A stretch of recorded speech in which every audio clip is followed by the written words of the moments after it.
Psalm 114.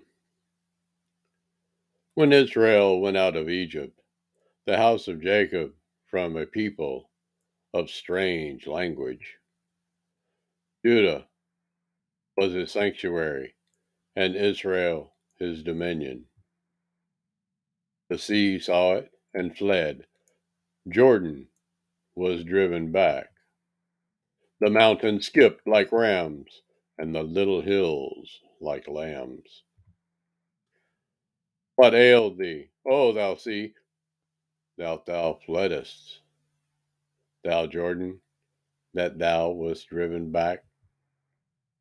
You mountains, that ye skipped like rams, and ye little hills like lambs?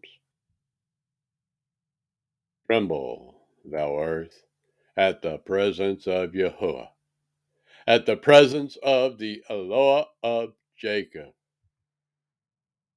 which turned the rock into a standing water, the flint into a fountain of waters.